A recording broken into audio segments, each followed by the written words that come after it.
Peuple de Dieu, nous sommes dans la parole de notre Dieu et nous le prenons dans le livre de Colossiens. Colossiens chapitre 1 et 2. Si vous avez la Bible que l'Église donne, c'est à la page 774. Colossiens chapitre 1 et 2.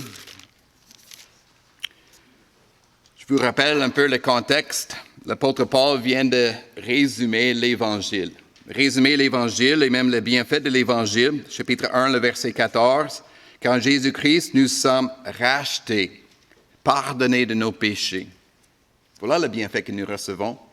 Il explique cet Évangile en plus de détails, en venant jusqu'au moment de nous appeler, nous fortifier dans la foi, le verset 23. Il faut que vous restiez fondés, inébranlables dans la foi qui est en Jésus-Christ. Cette foi qui est l'Évangile annoncé partout dans le monde. Et la fin du verset 23, l'apôtre Paul dit, cet évangile est proclamé à toute créature, toute la création. Dans moi, Paul, je suis devenu serviteur. Dans le texte qui suit, il va expliquer qu'est-ce que ça veut dire d'être un serviteur de l'évangile. Celui qui prêche, enseigne cet évangile. Alors, écoutons cette parole de notre frère, l'apôtre Paul.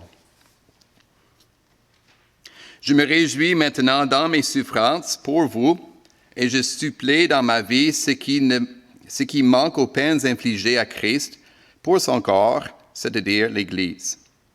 C'est d'elle que je suis devenu le serviteur, conformément à la charge que Dieu m'a confiée pour vous, annoncer pleinement la parole de Dieu, le mystère caché de tout temps et à toutes les générations, mais révélé maintenant à ses saints. En effet, Dieu a voulu leur faire connaître la glorieuse richesse de ce mystère parmi les non-juifs, c'est-à-dire Christ en vous, l'espérance de la gloire. C'est lui que nous annonçons, en avertissant et en instruisant toute personne en toute sagesse, afin de présenter Dieu toute personne devenue adulte en Jésus-Christ. C'est à cela que je travaille en combattant avec sa force qui agit puissamment en moi. Je veux en effet que vous sachiez à quel point il est grand le combat que je soutiens pour vous, pour ceux qui sont à Laodicée, pour tous ceux qui n'ont jamais vu mon visage. Je combats ainsi afin que, unis dans l'amour, ils soient encouragés dans leur cœur et qu'ils soient enrichis dans une pleine intelligence pour connaître les mystères de Dieu, aussi bien du Père que de Christ. C'est en lui que sont cachés tous les trésors de la sagesse et de la connaissance. Je dis cela afin que personne ne vous trompe par des discours séduisants. En effet, même si je suis absent de corps, je suis avec vous en esprit. Et je vois avec joie le bon ordre qui règne parmi vous et la fermeté de votre foi en Christ. Amen. Prions pour que Dieu bénisse cet enseignement. Notre Dieu et Père, nous demandons le don de ton esprit. Seigneur Jésus qui règne à la droite de Dieu, nous demandons que tu déverses sur nous ton esprit. Que l'esprit soit un esprit d'enseignant dans le cœur et la vie de ton serviteur, qui annonce fidèlement ta parole. Et que ton esprit soit dans le cœur de chacun de nous. Un esprit qui se réjouit d'entendre la bonne nouvelle. Un esprit qui se réjouit d'entendre l'évangile de l'espérance en Jésus-Christ.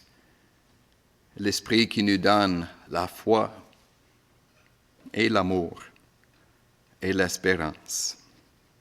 Amen.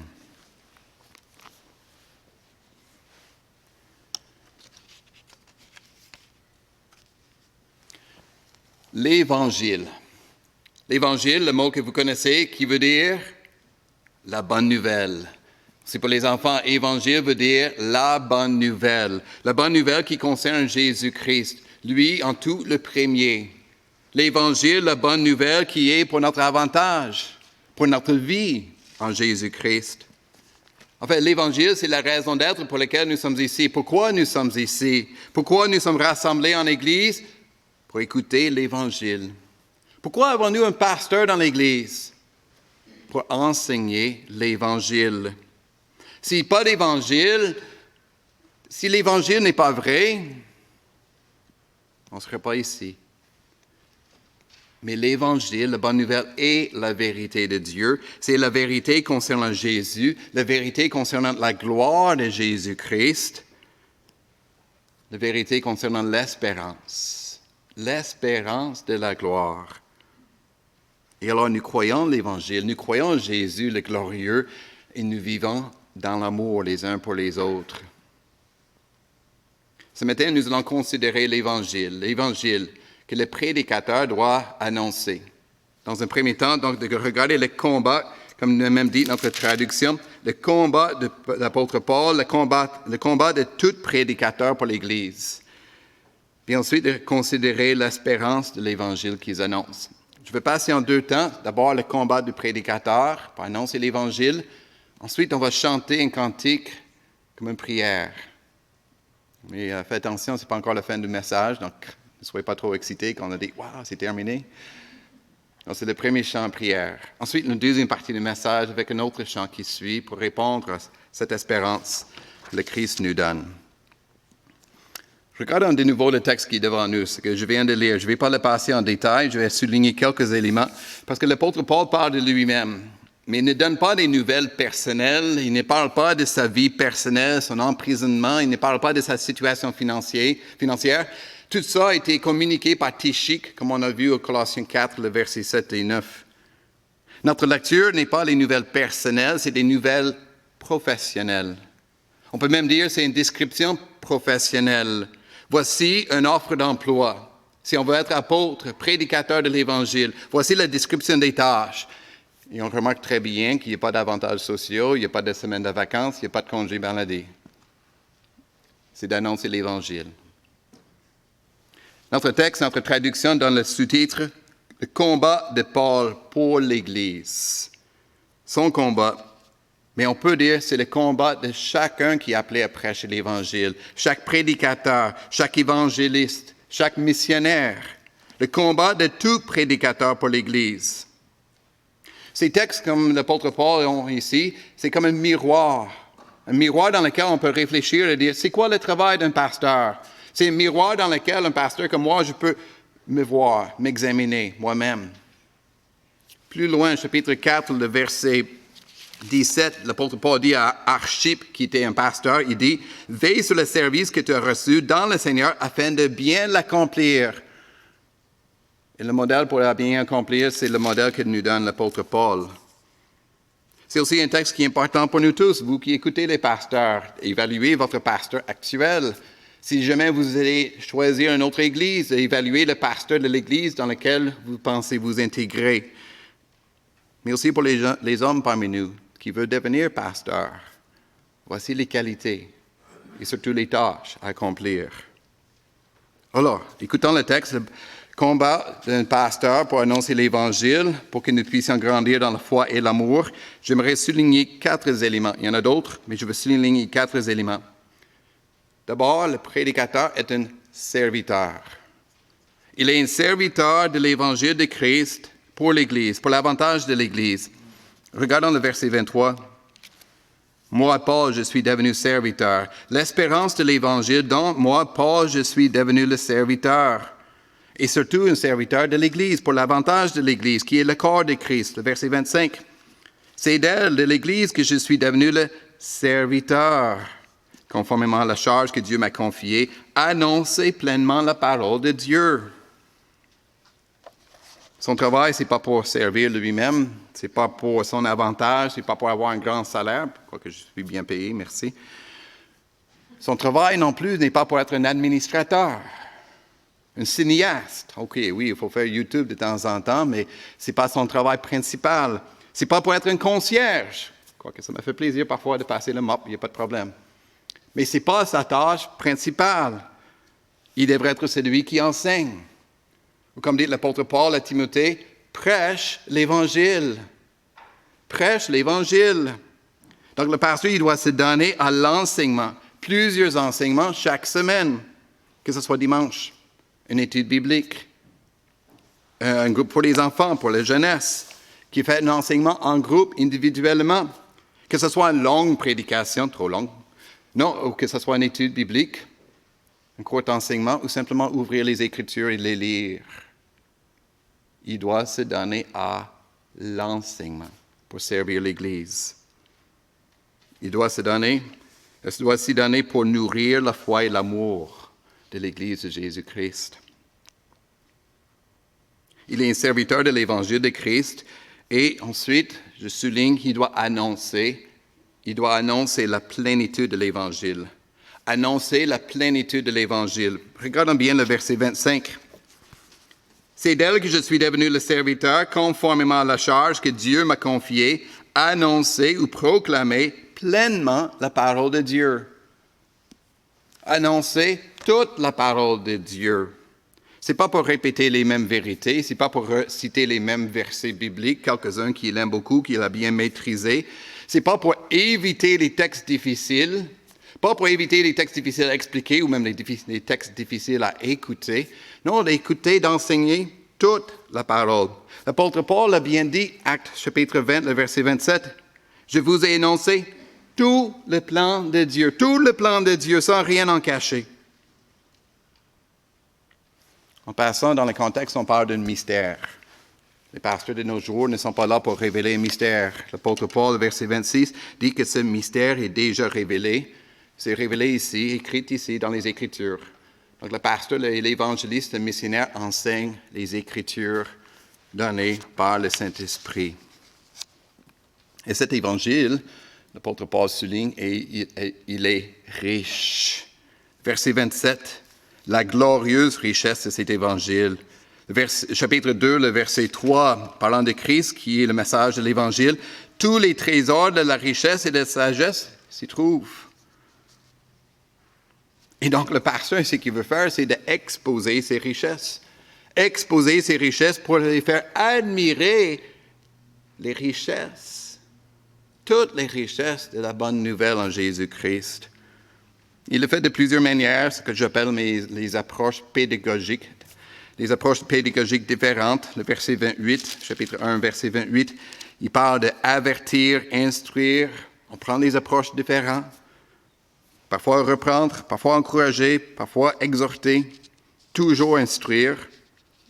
Puis le but de tout cet enseignement, verset 28 au milieu, afin de présenter à Dieu toute personne devenue adulte en Jésus-Christ. Devenue adulte, mature, bien formée. Ou encore, chapitre 2, le verset 2, encore au milieu, afin que, unis dans l'amour, les chrétiens soient encouragés dans leur cœur, encouragés, exhortés, réconfortés, et qu'ils soient enrichis d'une pleine intelligence. Fortifiés, encouragés dans les richesses de l'enseignement de l'Évangile, puis en même temps, négativement, protégés des faux enseignements. Chapitre 2, le verset 4, que personne ne vous trompe par des discours séduisants. Des enseignements qui vont à l'encontre de l'Évangile. Le pasteur, il doit avertir le peuple de Dieu. Parce que c'est un enseignement qui va à l'encontre de l'intelligence, de la connaissance de Dieu, qui va à l'encontre aussi de l'unité de l'Église. Ça divise ces faux enseignements. Il y a des ennemis de l'Évangile. Ce qui m'amène à un troisième point par rapport aux pasteurs, évangélistes, prédicateurs. Ils sont dans un combat. Il faut qu'ils combattent pour l'Évangile, souffrir même pour l'Évangile. J'espère que vous avez remarqué à quelques reprises que l'apôtre Paul parle de ce combat, cette lutte, cette guerre. Chapitre 1, le verset 29. C'est à cela que je travaille, en combattant avec sa force. Chapitre 2, le verset 1. Je veux en effet que vous sachiez à quel point il est grand le combat que je soutiens pour vous. Encore le verset 2, chapitre 2. Je combats ainsi. Combattre contre qui? Pas contre les autres pasteurs. On ne devrait pas combattre contre nos pasteurs, les prédicateurs, les évangélistes qui sont fidèles dans leur enseignement. Mais oui, on est des hommes, on est des pécheurs et parfois on tombe dans les conflits personnels au lieu de s'édifier et travailler et combattre ensemble. Que Dieu nous garde. Le pasteur prédicateur, il doit combattre contre les circonstances de la vie. Les circonstances de la vie, le fait qu'il y a, oui, pour nous tous, il y a un manque de temps, Il y a un manque d'énergie, un manque de motivation, un manque de moyens pour accomplir la tâche.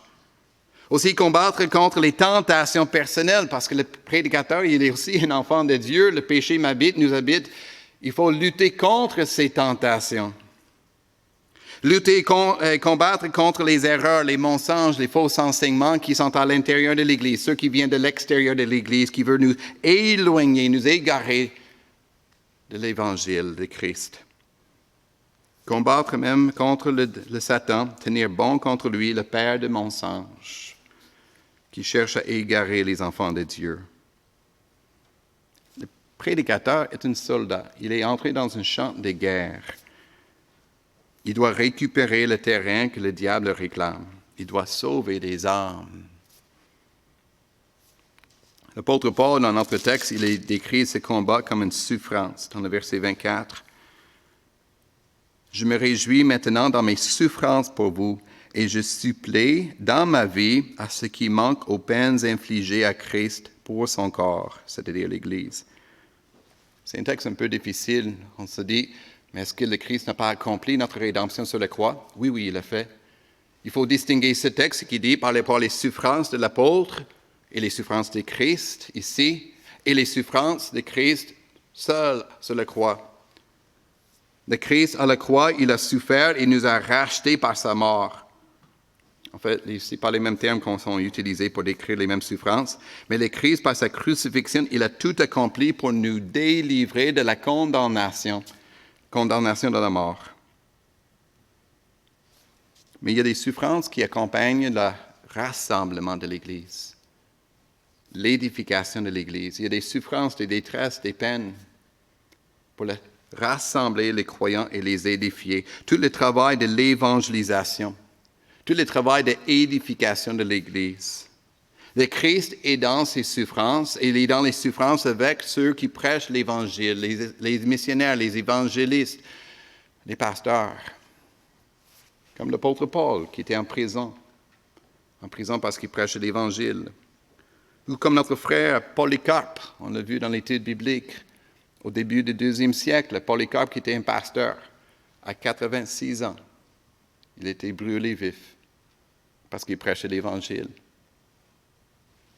Ou encore le pasteur Kiflu, pasteur en Érythrée. Si vous vous souvenez, l'automne, on a eu des présentations des pasteurs pour qui on peut prier. Kiflu, qui est en prison depuis 2004 en Érythrée. Et pour qui je prie chaque fois que j'ouvre ma Bible pour le lire. Souffrance pour rassembler, édifier l'Église. Et dans ces souffrances, dans ce combat, le prédicateur dépend de l'Esprit, il dépend de l'Esprit, sa force qui agit puissamment en moi, dit le verset 29, une force qu'on cherche par la prière. Si un combat est mené, c'est le combat de la prière, tout comme Epaphras. On se souvient de notre frère, le témoin Epaphras, évangéliste, chapitre 4, le verset 12. Il ne cesse de combattre pour vous dans ses prières. Pasteur, prédicateur, évangéliste est un serviteur de l'Évangile. Il doit prêcher, annoncer toute la parole de Dieu. Il est dans un combat avec le Christ, mais il demeure toujours un serviteur reconnaissant, joyeux. Vous comprenez bien que si on est un pasteur prédicateur dans ce combat, beaucoup de travail à faire, on manque des moyens, on peut devenir un peu négatif, découragé, critique, même cynique par moments. Mais il devrait être celui qui se réjouit, comme dit l'apôtre Paul, chapitre 2, le verset 5, au milieu de ce verset. « Je suis avec vous en esprit et je vois avec joie le bon ordre qui règne parmi vous et la fermeté de votre foi en Christ. Je vois avec joie leur foi en Christ, leur amour les uns pour les autres. Il faut avoir l'attitude de bon berger. Le bon berger qui est parti et trouvé une seule brebis. Il l'a ramenée avec grande joie. Il faut avoir cette joie de dire que chaque croyant, chaque enfant de Dieu est précieux. De prendre les paroles de l'apôtre Paul, 1 Thessaloniciens 2, 19 et 20, qui dit « Quelle est notre gloire, quelle est notre joie? C'est de vous voir devant le trône de Dieu. Ma joie, c'est de vous voir, chacun de vous, devant le trône de notre Sauveur. »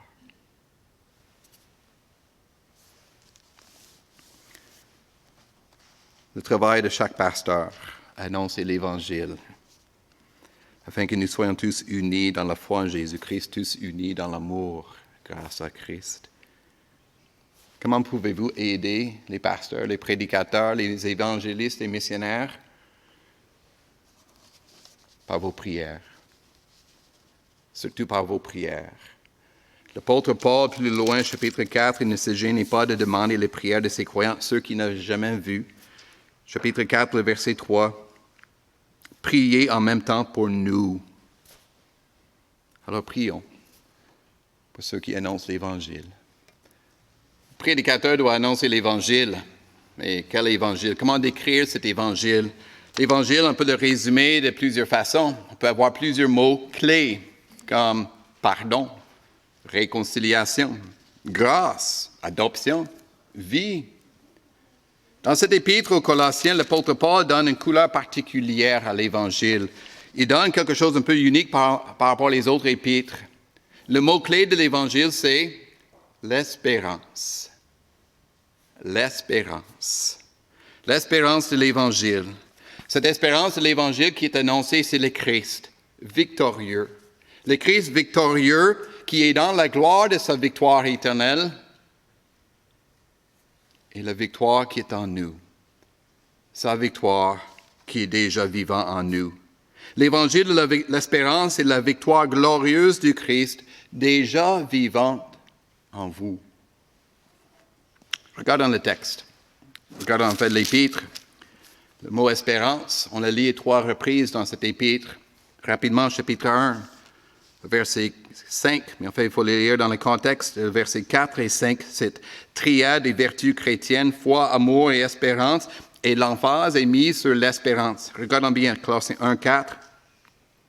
En effet, nous avons été informés de votre foi en Jésus-Christ, de l'amour que vous avez pour tous les saints, à cause de, nourris par l'espérance qui vous est réservée au ciel.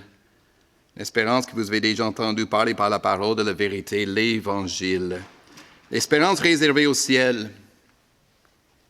Ensuite, il y a une description de la bonne nouvelle.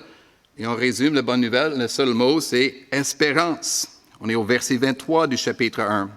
Colossiens 1, 23. Mais il faut que vous restiez fondés et inébranlables dans la foi, sans vous détourner de l'espérance de l'Évangile que vous avez entendu. Il y a un lien ensuite. En fait, l'espérance devient le lien entre vous et le Christ dans sa gloire. Au verset 27 du même chapitre, Colossiens 1, 27. En effet, Dieu a voulu leur faire connaître la glorieuse richesse de ce mystère parmi les non-juifs, c'est-à-dire Christ en vous, l'espérance de la gloire.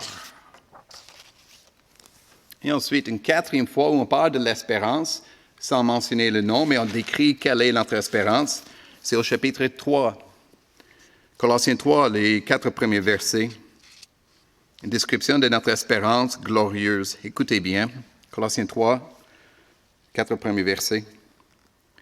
Si donc vous êtes ressuscités avec le Christ, recherchez les choses d'en haut, où Christ est assis à la droite de Dieu. Attachez-vous aux réalités d'en haut et non à celles qui sont sur la terre. En effet, vous avez connu la mort et votre vie est cachée avec Christ en Dieu. Quand Christ, notre vie, apparaîtra, alors vous apparaîtrez aussi avec lui dans la gloire. La gloire de Jésus-Christ. C'est notre espérance. Qu'est-ce que l'espérance, donc, à partir de ces textes? Mais si on cherche un seul mot, aussi pour les enfants, un seul mot, l'espérance, c'est Christ. Jésus-Christ, c'est notre espérance. L'apôtre Paul le dit, 1 Timothée chapitre 1, le verset 1, le Seigneur Jésus-Christ, notre espérance. Mais c'est le Christ glorieux, le Christ dans sa victoire, qui est notre espérance. Il n'y a pas de plus grande espérance pour ce monde. Pas d'autre espérance pour vaincre tous les malheurs qui arrivent dans ce monde. Il n'y a pas de plus grande espérance contre les malheurs, sauf le Christ victorieux, le Christ glorieux. Il faut ajouter un peu plus de détails, n'est-ce pas? Qu'est-ce que l'espérance? Quelle est notre espérance en Christ, le vainqueur? Regardons de nouveau le verset 4 du chapitre 3. Colossiens 3, 4. Quand Christ, notre vie, apparaîtra, c'est-à-dire à la fin du monde. C'est au moment de son retour. Le Christ apparaîtra pour juger les vivants et les morts. Il va anéantir, écarter, enlever tout mal, tout malheur. Il va établir son règne de paix. Il va établir un règne, un monde de justice, de paix, et alors la joie. Et cela va être un monde parfait pour toujours. Quand le Christ apparaîtra dans sa gloire, vous apparaîtrez aussi avec lui dans la gloire, dit l'apôtre Paul. Vous apparaîtrez aussi avec lui dans la gloire. Vous allez vivre avec le Christ dans sa victoire. Vous allez vivre avec lui dans la gloire de sa victoire éternelle. Ces dernières semaines, si vous lisez les textes suggérés dans le feuillet, les méditations, on était en train de lire Apocalypse. J'espère que vous avez déjà lu Apocalypse. J'imagine que vous avez dit, il y a plein de choses que je ne comprends pas. C'est correct. Apocalypse, il y a des choses qui sont compliquées à comprendre. Il y a aussi plusieurs descriptions qui sont difficiles à saisir, même des descriptions qui sont affreuses. Surtout quand on parle des ennemis de Dieu, leurs attaques acharnées contre les croyants, puis leur destruction complète à la fin. Il y a en Apocalypse toujours la victoire de Jésus-Christ. Le Christ va vaincre la victoire et même la gloire de sa victoire. Il est l'agneau, le Seigneur des Seigneurs, le roi des rois, comme nous le savons très bien. Et le Seigneur Jésus-Christ, dans sa victoire, va établir la belle vie, avec la belle création. Il va nous donner un monde merveilleux. Ça va être la joie de vivre pour toujours. Voici la victoire de Jésus-Christ, la gloire de sa victoire. Ça, c'est notre espérance. Et c'est la raison pour laquelle on appelle ça notre bienheureuse espérance. Tite, chapitre 2, verset 13. Notre espérance est bienheureuse. Elle est joyeuse pour nous tous. Notre espérance est aussi une certitude. On a tendance à dire, quand on dit « j'espère », c'est comme un « je souhaite ». Ce n'est pas un souhait dans les Écritures. Ce n'est pas « je souhaite quelque chose ». Ce n'est même pas « je suis certain ». Non, l'espérance dans les Écritures, c'est « je sais ». C'est la certitude parce que le Christ l'a accompli. J'ai lu dans mes commentaires cette semaine une illustration que j'ai trouvée utile. Il dit « l'espérance dans les Écritures n'est pas comme un cerf-volant ». Cerf-volant, j'espère que vous avez déjà essayé un cerf-volant. C'est difficile, mais le cerf-volant, c'est dépend du vent. Ça peut changer la direction. C'est difficile, il faut tenir la corde comme il faut, sinon ça s'en va ou ça va tomber.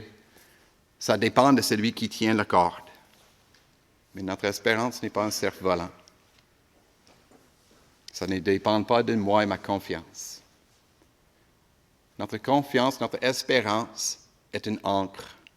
Voilà l'autre image qu'on donne, une image qui nous vient justement des Écritures, Hébreux chapitre 6, 18 et suivant. Notre espérance est une encre. Que fait une encre?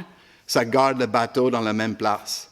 Le bateau peut se déplacer un peu, mais ça ne veut pas aller à la dérive. L'encre reste stable. Et nous avons une encre, c'est le Christ, déjà dans sa gloire. Et notre foi est attachée à lui.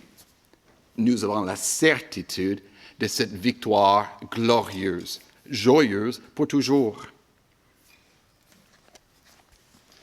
Quand on parle de l'espérance, on pense surtout à l'avenir, n'est-ce pas?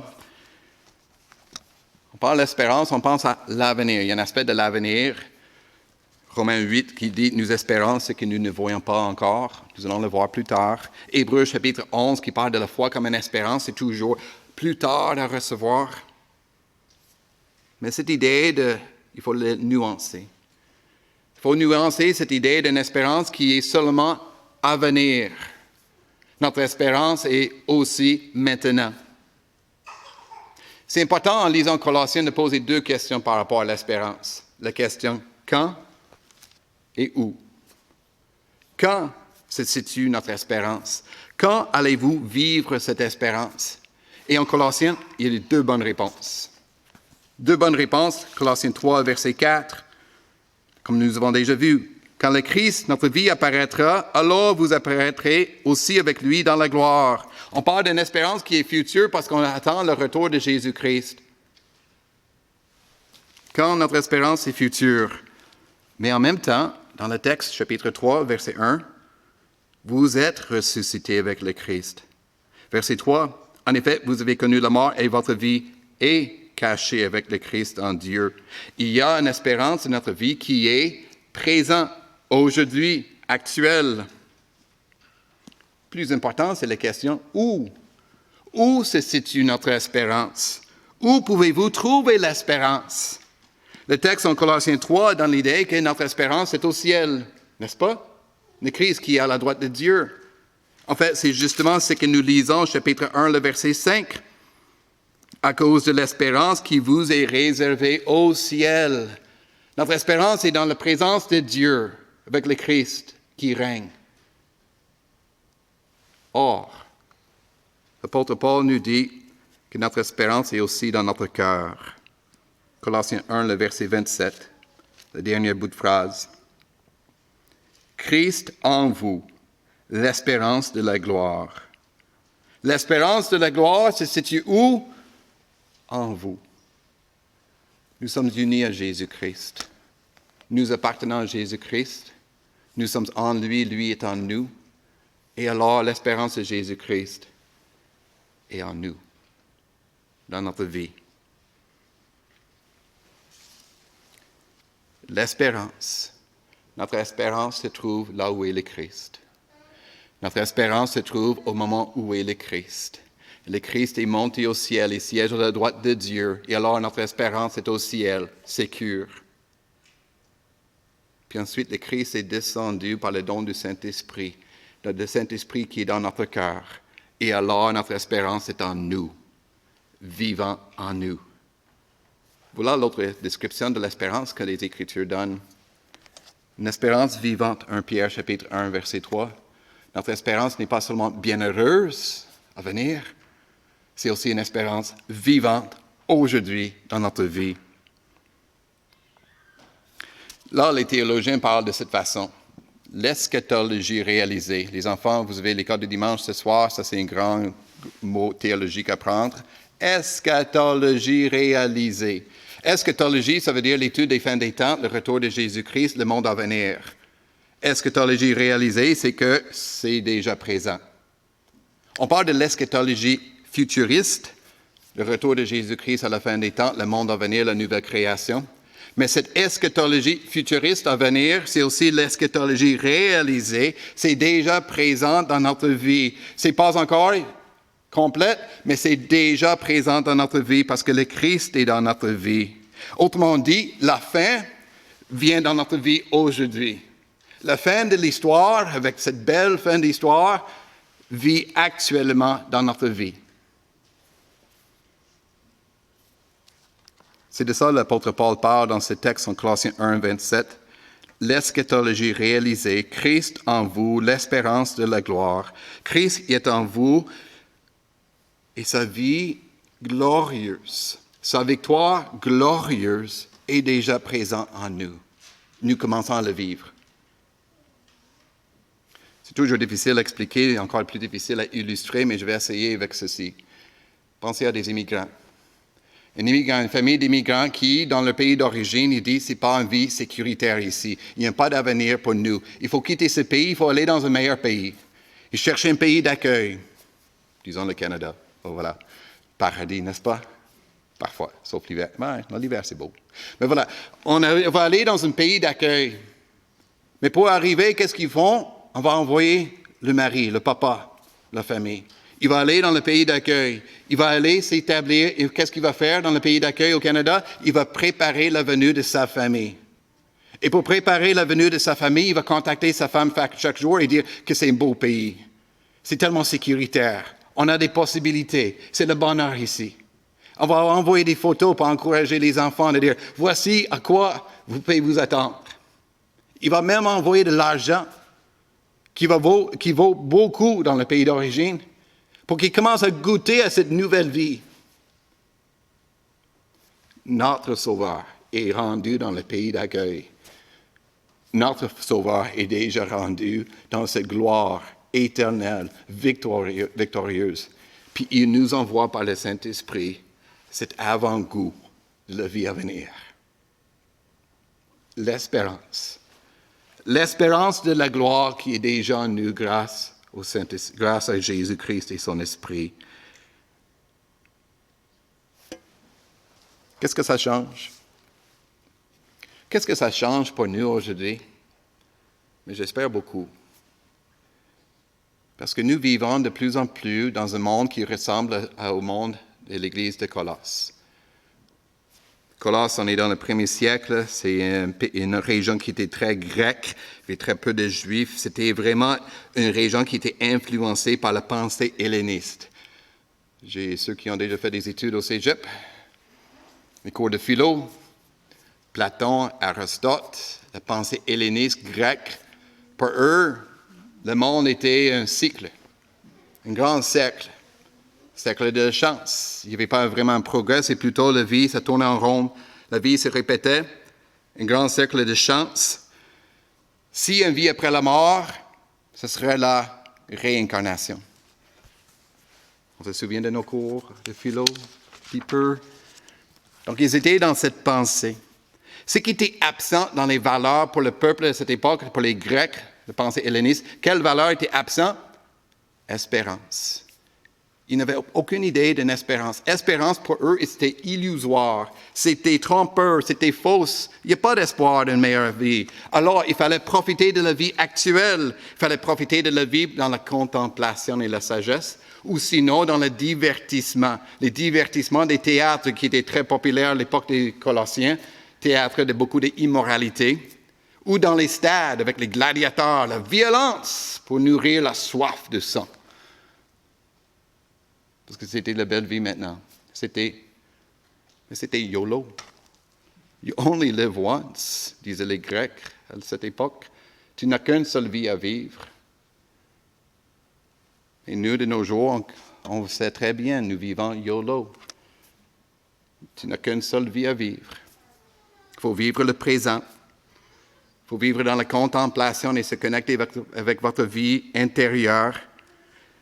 La mort, après la mort, s'il y a une vie, c'est la réincarnation. Le mieux qu'on peut espérer, c'est une belle vie maintenant, d'être heureux maintenant. Et donc, il faut chercher les divertissements, les loisirs, les voyages, n'est-ce pas? Or, on vit une pandémie. Et la vie arrête.